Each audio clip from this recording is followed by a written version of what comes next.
Once again, welcome back to KC's Classes. KC's Classes-ന്റെ മറ്റൊരു എപ്പിസോഡിലേക്ക് എല്ലാവർക്കും സ്വാഗതം. This is Kiran CS. Kerala PSC KFC assistant exam September 13-നാണ് നടക്കാൻ പോകുന്നത്.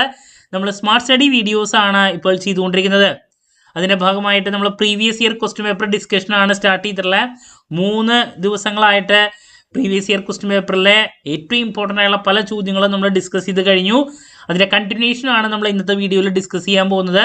വീഡിയോയിലോട്ട് പോണേക്കാൾ മുമ്പ് പറയാനുള്ളത്, നമ്മുടെ സ്ഥാപനം കേരള PSC KFC അസിസ്റ്റന്റ് എക്സാമിന് ഓൺലൈനായിട്ട് കോച്ചിങ് പ്രൊവൈഡ് ചെയ്യുന്നുണ്ട്. നമ്മുടെ ആപ്പിലൂടെയാണ് ക്ലാസ്സസ് അവൈലബിൾ ആവുക. MCQ പ്രാക്ടീസ്, PDF നോട്ട്സ് ഇതൊക്കെ അവൈലബിൾ ആയിരിക്കും. സോ നമ്മുടെ ക്ലാസ്സിൽ ജോയിൻ ചെയ്ത് പഠിച്ച് ഈ ഒരു പോസ്റ്റ് ക്രാക്ക് ചെയ്യാൻ താല്പര്യമുള്ള കുട്ടികൾക്ക് ഡിസ്ക്രിപ്ഷൻ ബോക്സിലുള്ള എൻ്റെ വാട്സപ്പ് നമ്പറിൽ കോൺടാക്ട് ചെയ്യാം, ക്ലാസ്സസ് ആക്സസ് ചെയ്യാം. അതുമാത്രമല്ല, ആദ്യം ജോയിൻ ചെയ്യുന്ന 100 സ്റ്റുഡൻസിന് ഓഫർ പ്രൈസിലാണ് ഈ ഒരു കോഴ്സ് പ്രൊവൈഡ് ചെയ്യുന്നത്. 2500 രൂപ മാത്രമാണ് കോഴ്സിന് വരുള്ളൂ കേട്ടോ. ഓക്കെ, അപ്പോൾ എത്രയും പെട്ടെന്ന് തന്നെ നിങ്ങളുടെ സീറ്റ് നിങ്ങൾ ഉറപ്പാക്കുക. അപ്പോൾ നമുക്ക് സ്റ്റാർട്ട് ചെയ്യാം. ക്വസ്റ്റ്യൻ നമ്പർ 16 ഇതാണ്. Dash is the intermediate approach between net income and net operating income approach. So FM-ലെ വളരെ ഇമ്പോർട്ടൻ്റ് ആയിട്ടുള്ള ഒരു ടോപ്പിക്കാണ്. 4 ഓപ്ഷൻ പറഞ്ഞിട്ടുണ്ട്. MM approach, Walter's model, Gordon's approach, traditional approach.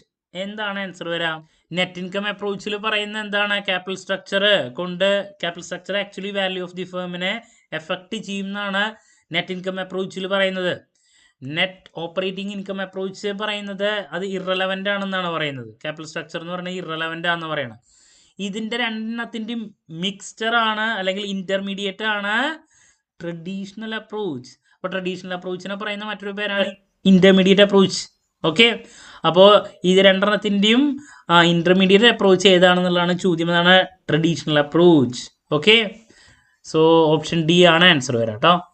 Then question number 17. Dash is the cost arising out of failure of customers to pay on due time. അപ്പോൾ customers correct സമയത്ത് payment നടത്താത്തത് കൊണ്ട് നമുക്ക് വരുന്ന കോസ്റ്റിനെ പറയുന്ന പേരെന്താണ്? Number 1 delinquency cost, then collection cost, default cost, none of these. So എന്ത് കോസ്റ്റ്? അത് എ ആണ്, ഡെലിക്വൻസി കോസ്റ്റ് ആണ്. ഇൻ ടൈമിൽ കസ്റ്റമേഴ്സ് ഇപ്പോൾ ഇൻട്രസ്റ്റ് അടച്ചില്ല, അവരുടെ പേയ്മെൻറ്റ് ഡ്യൂ ആയിട്ടുള്ള സമയത്ത് പേയ്മെൻറ്റ് അടച്ചില്ല എങ്കിൽ നമുക്ക് വരുന്ന കോസ്റ്റിനെയാണ് നമ്മൾ ഡെലിക്വൻസി കോസ്റ്റ് എന്ന് പറയുന്നത്. ഓക്കെ, ഓപ്ഷൻ എ ആണ് കേട്ടോ answer. Moving to question number 18. Dash is the corporate net profits distributed among shareholders of the company. Easy അല്ലേ? Number 1 interest, then dividend, bonus, commission.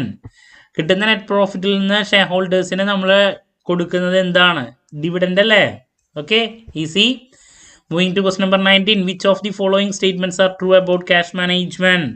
Number 1 cash management strategies are adopted to minimise the operating cash balance requirements.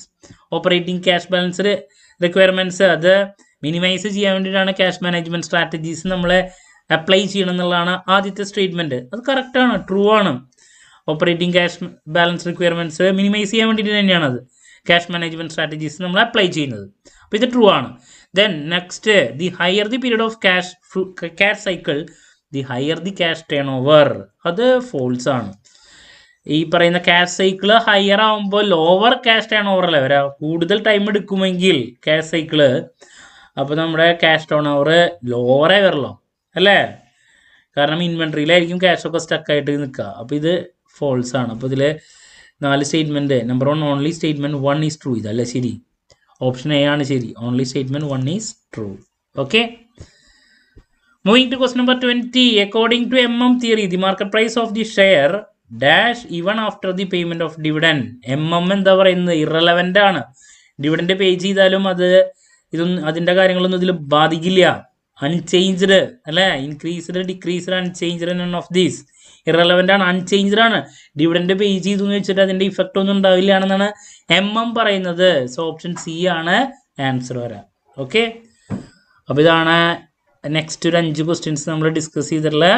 അപ്പോൾ എല്ലാ ദിവസവും നമ്മുടെ MCQ questions discussion ഉണ്ടായിരിക്കും, എല്ലാവരും കാണാം. അപ്പോൾ ഇന്നത്തെ 5 ചോദ്യങ്ങളുടെ ആൻസർ ക്ലിയർ ആയെന്ന് പ്രതീക്ഷിക്കുന്നു, കൺസെപ്റ്റ് പിടികിട്ടിയെന്ന് പ്രതീക്ഷിക്കുന്നു. സോ നാളെ ഈവനിങ് വീണ്ടും കാണാമെന്നുള്ള പ്രതീക്ഷയോടെ നിർത്തുന്നു. This is Kiran CS signing off. Have a nice day. Thank U.